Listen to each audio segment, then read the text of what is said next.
Otto's Tales, story time brought to you by PragerU Kids. I'm Jill, and today, our story is one of Aesop's most famous tales about how powerful kindness can be. Whoa! Mice! Wait a minute. They're fake! Otto! Otto, did you play a little trick? Yes. Did you peek to see what story we're reading today?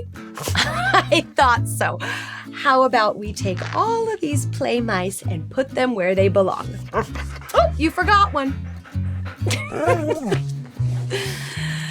Let's read The Lion and the Mouse.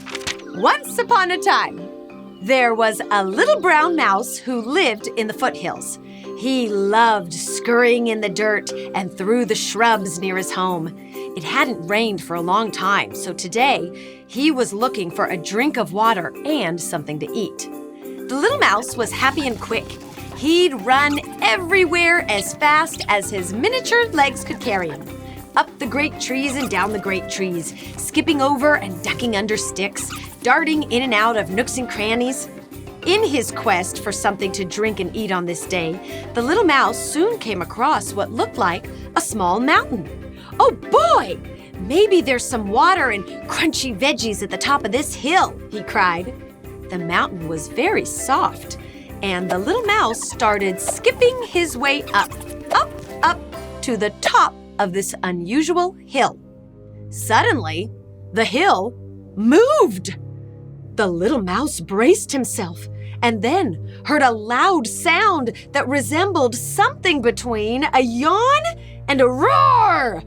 The hill he was hoping to find a stream and food on was actually a lion, and the little mouse had woken him up.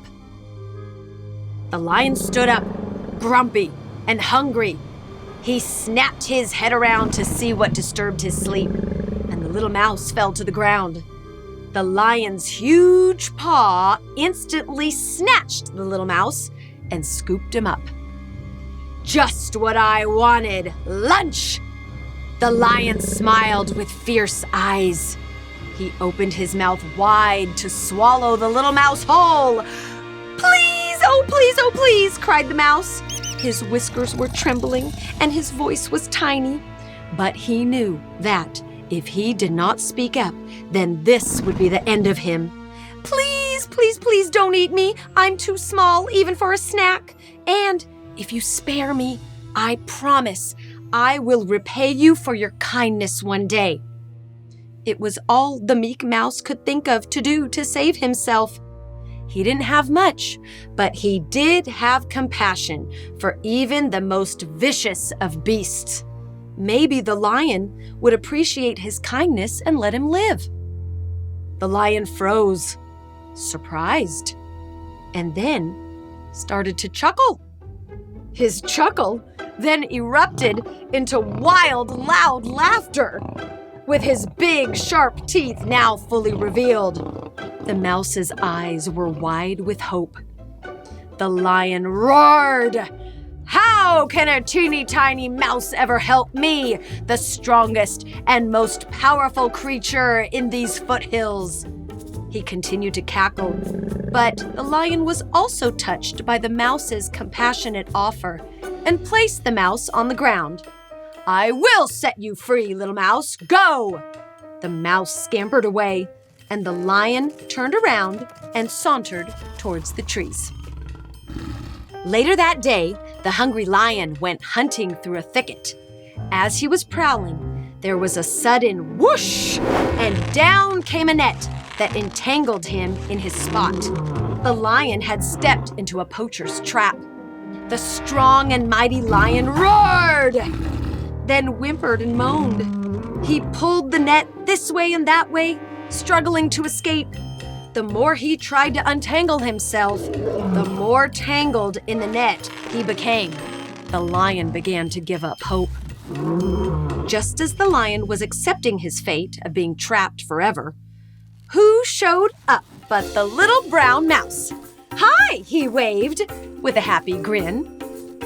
And without another word, The little mouse then started gnawing on the net with his small, sharp teeth. He chewed here, there, up top, on the bottom. In just a few minutes, the little mouse set the great and powerful lion free. "You laughed at me once," the little mouse reminded the great lion. "You thought I was too small to ever help you. But look, you now owe your life to a teeny tiny mouse."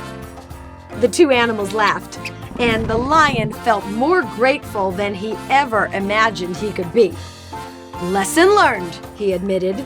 And the lion and the mouse in the foothills were great friends from that day on. The end. I love that story. It teaches us that compassion is important, whether we are mighty or meek.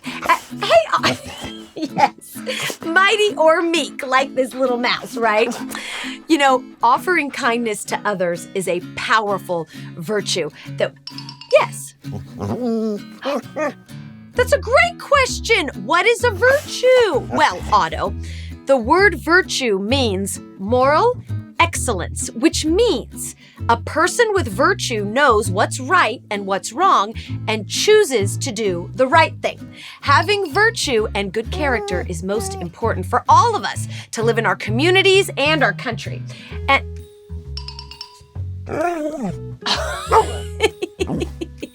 yes, Otto, you have virtue, even if you do like to play jokes and put fake mice on my chair.